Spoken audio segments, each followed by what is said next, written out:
You're listening to the OMG MotoGP podcast with former Grand Prix rider and British champion Keith Ewan and myself, Amy Reynolds. The Aragon Grand Prix is upon us, Keith, and we're here to talk things through.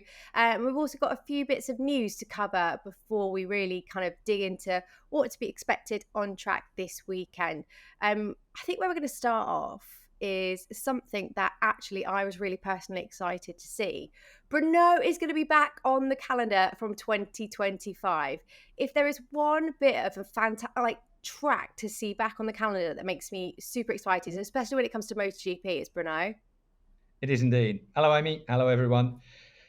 It's been taken over. It no longer belongs to Carol Abraham Sr., who used to be the man that's had it for the lease on it for God knows how long. It's been taken over by, I wrote this down somewhere, I've never heard of him before, Shakai, a fellow called another Carol Hubacek, who is the boss. It's a massive company, and he's taken over the rights to everything, the track, the hotel, all the surrounding bits and pieces. So it's a massive deal, really, for bringing Brno back. I mean, it's one of our all-time favourites. In fact, it's the one where I think my heart actually came out of my head one day. John McPhee was when he was leading the Grand Prix, and then he spat himself in the air about 3 foot taller than he actually is. I mean, there's been so many incidents at that racetrack that we've all loved, I think is the correct word for it. So Brno back on the it's perfect. Couldn't be better. The thing is, it's quite an old school circuit in terms of its layout, but the crowds you get there are always fantastic. You get the real unexpected weather aspect because it can either be extremely baking hot or it can be pelting it down with rain. And like for me personally, I've got some of my like earliest memories of joining MotoGP because I remember that would always be the race. You know, the big Starro brewery in the centre of town, and they used to do the ribs in the Starro bit. Well, it was like almost our little annual tradition. I always used to meet Alex Briggs, so Valentino Rossi's mechanic, Brenty, and like we would just. It was like our Thursday tradition of Brno. We'd get there, chew the fat, have some beers, have some ribs, go to bed, and turn up at the track and have a great race weekend. Well, the other good thing about it was they used to back it with Austria, so you ended up with 2 weekends worth. If you went out for sort of 10 days instead of 7 days, you could do 2 Grand Prix in a week. So if you book your holidays right, which I hope they do again, because I think they were fantastic. How the yin and yang, it used to bounce off. So you could be at the Red Bull Ring 1 week, then drive across the border into the Czech Republic, and you were at Brno, or the other way around if they did it. They used to do Brno first one time and Austria second, then they did Austria first and then Brno second. And it worked really well from a spectator point of view. Obviously affected both tracks to a certain extent, but I get the feeling that it would keep Austria honest. I think the Red Bull Ring was a bit expensive this year. And so I think if you've got Brno down the road with a guy with a load of money behind him and a big corporation that's looking to keep the ticket prices at the right, it'll just keep that area nice and honest, and we'll get 2 great Grand Prix with 2 massive crowds at the right kind of value. It's funny you mentioned something you were reading about this week. I was reading a couple of things as well, on the Australian news feed when it came to Phillip Island putting their little clips out about where to sit, where to go around the track, fans' favourites and bits and pieces like that, which track side viewing areas that I don't know about you, I get loads of emails about it. Where's the best place to sit? Where's the best place to stand? Where's the best action at? Always tricky for us because we work at the circuit. We don't, apart from in free practice, sometimes we might get an opportunity to go around the track and have a look and see in. But really, we don't really know, do we? We see it all from the inside of the paddock. And I often wonder why. I don't know whether you use this app, but I use seatguru.com for airline seats. Have you never used it, Amy? No, I've never even heard of it. Seatguru.com. This might be a piece of advice that I'm giving out on OMG MotoGP that is going to be invaluable to anybody who travels on aircraft all the time. You can put in the flight number, the airline, the configuration of the aeroplane, whatever you want to put in, and it will give you a review of every single seat in the plane. Every plane has got different configurations. So seatguru.com is perfect. So when you pre-book your flight and you go in there to put your seat, where would you like to sit? I'd like to sit at 53A, please, if I'm in the back, or I'd like to sit at number 6A, my favourite, by the way. at the front. And I always used to sit on the left-hand side of the aeroplane. So it's kind of one of them ones where you can look in it and you can see where's the galley. There's nothing worse than being right next to where they serve all the drinks and everything, because it's crashing and banging 24 hours or 12 hours or however long you're on a plane for. Or worse still, Toilets. absolutely, the stink of Oh, the toilets by the God. time you're into your third and fourth hour. So you can look and see where all the list stuff is. So seatguru.com, there's my advert for that already, and it's a freebie. But the point being is, why the bloody hell don't they do that for the tracks? I mean, Yeah. spectator surveys and seat placements, especially if for instance, you get portable grandstands that go in that get moved around the tracks occasionally, and like Silverstone will ping one up somewhere, and because the Formula One was on the week before or whatever it is, and so suddenly there'll be a grandstand that's. But you want to know what you're looking at. How much can you see between the corners? And like the SeatGuru.com thing, where it puts a red flag over one that's got no window, for instance. So if you've got a view that isn't there, it tells you that. So why don't we have that for racetracks? I don't know. Do you know what? That's actually such a genius idea. Somebody needs to commit to going to every single race in 1 year and I'll do doing it. a review as a punter. I know, literally, I was thinking, this sounds like a really great idea for a blog. But imagine if you did have something like that. So someone's gone to every single Grand Prix and they've essentially reviewed it as a spectator. So then, like, rather than you and I giving our 2 cents of like, well, this is what this race is like, because it is different when you're working in the paddock, because you are a little bit more restricted to what you see and things like that. But if it's an idea for someone out there, if you've been to a fair number of races, start up a blog, give us a review. Where is the best place to sit? Which tracks can you move around more freely? Where's the best public areas? What is on, like, best prices, everything we want to know. And bars, please. And bars, for sure. I'd quite like to do that. I'd quite like to go to a race and just have a complete weekend off and get on it. You should work for television. It's exactly what we do. I'm declining to comment on that one. I've witnessed some horrendous nights out with the TV crew.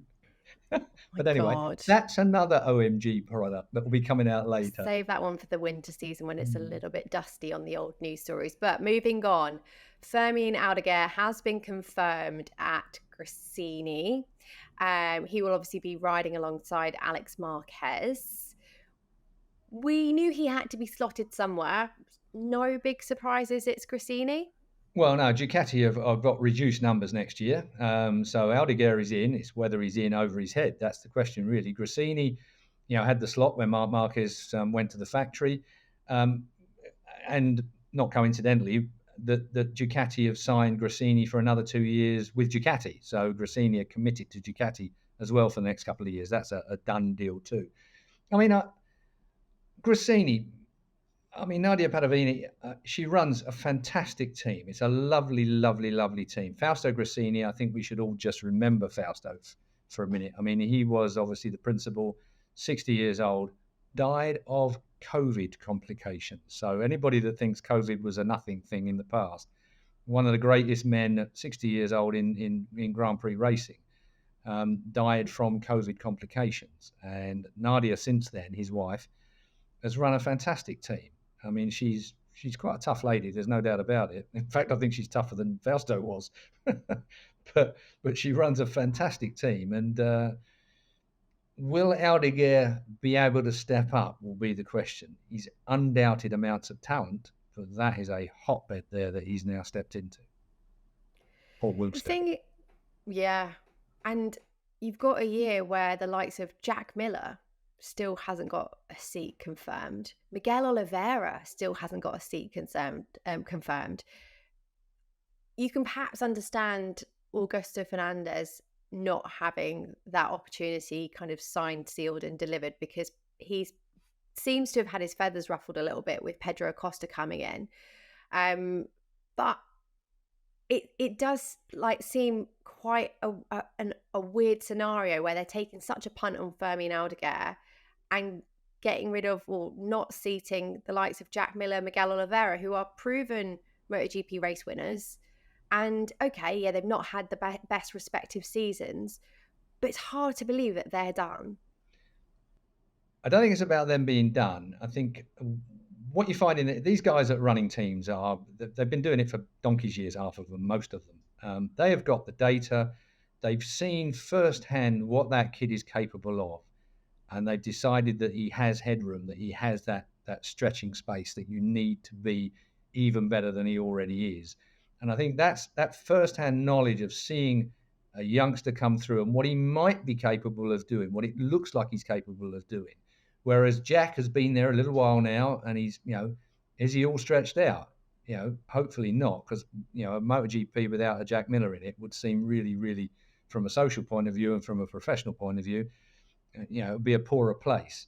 But this ain't flower arranging. People get hired and fired just on a whim of what a team management or sponsor sees as the, there are many riders that you've looked at. We could mention a few, but I'm not going to because it seems harsh. But, there are riders there that you think, why is he still there? Why hasn't he been moved on? There's politics, geopolitics, and so on and so forth that get involved in it. There's sponsors from certain regions that need to see someone of a certain nationality in there, and so on and so forth. So there are other things forces that are working behind the scenes. But the biggest one for me is that I think that they've looked at Aldeguer. They think he has room to improve and will make the step, and that's why they've given him that opportunity. Even though they've lost a quarter of their bikes on the grid effectively, Ducati next year. They're only running 6 motorbikes, so we'll see. Proof of the pudding. Proof of the pudding, and we're still kind of waiting to hear which way the LCR seat will go with Takaki Nakagami. We spoke last time out about links being made with Somkiat Chandra and how much that will add to the Thai Grand Prix opening up next season, which fair dues to you, Keith. You called that one before it was actually officially announced. Didn't wrong put you much on that one, did I? Sorry about that. I thought everybody knew it, but there you go. I must have looked at the right press release at the wrong time or a wrong press release at the right time, one or the other. But anyway, it's now confirmed. So the Thai Grand Prix will be the first one next year, and the test will be there as well. And Somkiat Chandra, do you know what? It's a bit like, that's a Jack Miller syndrome for me. Jack Miller, he went from Moto3 straight into Moto2. Straight into MotoGP, missing out Moto2. And everybody thought he was mad. I got a feeling that Somkiat Chandra, the way he rides a motorbike, it might well work for him. And that smile in the paddock, that personality in the paddock, we need it. And honestly, Buriram, it's not a particularly big area with a lot of hotels. I mean, it's going to explode. You can't get a hotel now, actually. A friend of mine rang me the other day, and he lives in Thailand. I'm still in Thailand, as another hotel room that we're doing this podcast from. The place is buzzing about Buriram being, even people that, Thais who don't even know what on earth MotoGP is are taking an interest in it. It's really interesting. We've been traveling around the country over the last few weeks, and it's. I mentioned MotoGP. Last Red Bull Ring was on in all the bars live. I did my notes sat at a bar for the Red Bull Ring in Hua Hin on the coast. Perfect way to do podcasts, by the way. I think I could spend my life doing it this way. But it meant that all the Thais and all the people that were around us were taking an interest in MotoGP. And this country, 65 million of them, will explode into life if Somkiat Chandra is announced as the official LCR MotoGP rider. Go on, Somkiat. Okay, moving on to this weekend. The paddock will be now opening their doors to Aragon, Motorland Aragon.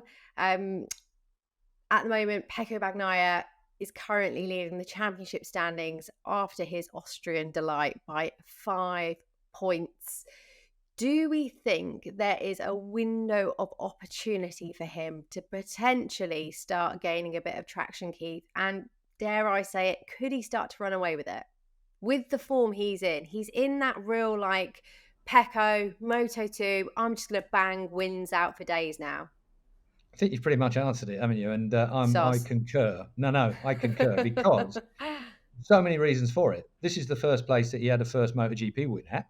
So he has great muscle memory. This is a place that he likes, clearly. I think Aragon is a great racetrack. I really, really do. Every year you hear people talking about, well, we should get rid of Aragon. There's too many races in Spain. Please don't get rid of Aragon. I love the place. I mean, I think it's got, hotels. There's no hotels nearby. There really aren't. So you've got to drive an hour to get there every day and get home an hour. Perfect. Make it 2 hours. The roads are absolutely brilliant. And I'll tell you what, my hire cars, they're on the move all the way in and all the way out. I used to be able to get Julian stretched in the seat belts of the car, holding onto the ceiling over the jumps. And it's just a fantastic place to go on a motorcycle. I was in a car, obviously. And you start from your hotel in the dark to get in there in the mornings as the sun's coming up. And you're doing these beautiful roads that you can see and read from miles around. I'm not condoning dangerous driving, by the way, even though it sounds like I am. But it's a great place to drive into. It's a great racetrack, great viewing points around there to get back to the point that we made a bit earlier on. Great place to watch stuff from. Never overcrowded. You can wander around the track wherever you want to go pretty much too. And even at the end of it, they've got this one-way system that really works to get you out of the track as well and onto the main road and distribute the cars and bikes off in all directions. So I think Aragon, strange thing as well, Herman Tilke, he's a Formula One track designer that we as bike people quite often give him a hard time over his track designs. This is his track design, and he's done probably the best job. And I hope that they don't ever do away with Valencia, not as a region, because we love Valencia as a region, but the racetrack is a kart track, and it's not a proper Grand Prix track, in my opinion. Even though the area is fantastic, Aragon is a great racetrack. It's got some great, really nice things about it. Does Luca Marini still hold the lap record here? In my mind, I've got a feeling Luca Marini holds the lap record here as well. So it might be a track that we get a few surprises from too. I mean, okay, he hasn't really got the bike for it, I suppose, but it'll be interesting to see whether he's motivated. You ask about Pecco Bagnaia, I've got him down in my mind for the double. It's also a track, if I remember rightly, that he slipped up. No, I don't think it is. That's another track altogether. Thinking about it, it's a moment going through my head there at the same time. But it's a track he's first won on. He goes really, really well around here. There's nothing much to touch with Ducati. You're right. He's on top form. He's just magnificent the way he's riding the thing at the moment. So I've got him down as a double. But do you think he is capable of potentially starting to run away with it? Or do you think Jorge Martin is going to keep him honest until the bitter end? We've spoken about Jorge Martin. Yes, he's moved on a lot in terms of his mental capacity and how he's like confidence and things like that. Yet he's not the Jorge Martin of a season before. But is he shakeable still? Has he got it in him to go, okay, head down, I've just lost the championship lead, but it's within sniffing distance, I can get this back? When you're watching someone in front of you who is perfect, that is riding the best motorcycle in the best possible way. We had this conversation the other week, didn't we, about aliens and the like. What's an alien? We think naturally of the likes of Marc Marquez, whereas he does things on a motorbike that you shouldn't be able to do. Pecco does things on a motorcycle that most others can't do because of the way they are now and the way to control a racing MotoGP bike with all the bells, whistles, gadgets, and God knows what on the things anymore. It's a bit like being a stealth fighter pilot. It's a different way of riding a motorcycle. You're more accurate. It's just, you just don't get away with all that front end tucking and rear end hanging out and the like anymore, like we used to think was so spectacular from the aliens like Marc Marquez. So I think that watching someone like Pecco Bagnaia riding perfectly as he does must be a bit disconcerting for the likes of Jorge Martin. And what he's got to watch is he's not got to allow his brain to explode into trying just that extra half yard into every corner until he tucks the front and loses it and fires it down the road.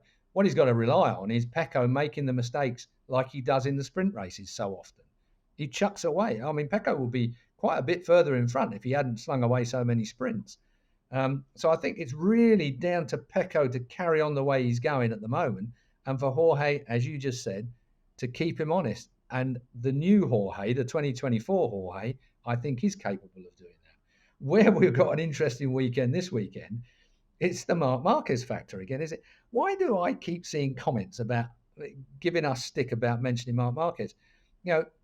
Last time out at Austria, he was the race. Yes, there were others that had good races, but he's the one that came through into fourth place. He's the one that made the most interesting race for me. So we're bound to comment on things like that, and I find it quite strange when people perhaps give me a bit of stick for bigging up Marc Marquez when he's just done something pretty spectacular on an old bike. And also, to be fair, he was arguably the story coming into this year as well, because everybody wanted to know what Marc Marquez was capable of doing on a Ducati. Was he going to be back to winning ways, and was he going to be able to win the World Championship? So that is why Marc Marquez is a hot topic, why we're going to end up bringing him up every single week. And whilst we're on him, Keith, I've actually seen a few headlines tagging him potentially as this weekend being the win. Well, I think you already know that I've not gone for that, but Yeah. I mean, I think he's going to be in the mix. I think Bastianini's the man we got to watch for. He's another man that's quick round here. I mean, he had a good ride round here on the, was it last year or the year before Last year. On the Grassini, didn't he? I mean, I think he had a great ride here. So, and knowing the way he keeps tyre life going as well, I mean, I think that Bastianini, he's on it as well. So I think the two factory Ducatis are looking very, very cool indeed. But Marquez, you can never discount. I mean, even when he gives himself a bloody, gives everyone a head start like he did in Austria, the guy never stops fighting. And you heard what everyone says about him. He's relentless. He never ever gives up. That's the bit that's exciting about him. Sorry, we're cutting in there. Go on. Let's round this up with your predictions then, Keith. Top three for the sprint. Top three for the sprint. I'm going for, as I said, Pecco Bagnaia for the win. Marc and Bastianini. Oh, okay. Right. You not going to hit Jorge Martin in your sprint podium at all? I just got this horrible feeling he's going to throw it up the road. Sorry. Okay. Main race on Sunday. Main race. Well, I think that Jorge will recover, and I think he will be second with Bastianini. I'm going to have third again. So I'm going to have double win for the Bagnaia. I'm going to have Bastianini third in both of them, and on the main race of the day, we'll see Jorge Martin. Well done, Keith. I think they are, other than Jorge Martin, I would put in my sprint podium. I don't disagree with the others that you've popped in there. Although actually, I could actually throw an Aleix Espargaro in if I'm completely honest somewhere. I feel like some vague memory has Aleix Espargaro going well at Aragon for some reason. But anyway, I digress. So we will be back on Monday to discuss this weekend's Aragon Grand Prix. Always great to chat to you, Keith. I'll see you then. Oh, and also, just before we go, do remember to like, subscribe, and take a look at the links below for information on our Patreon memberships, where you can get exclusive access to all of our interviews before they come out on the main channel, and also our YouTube membership. So well worth a look. And as I did say, we will be back on Monday to pick apart the Aragon Grand Prix.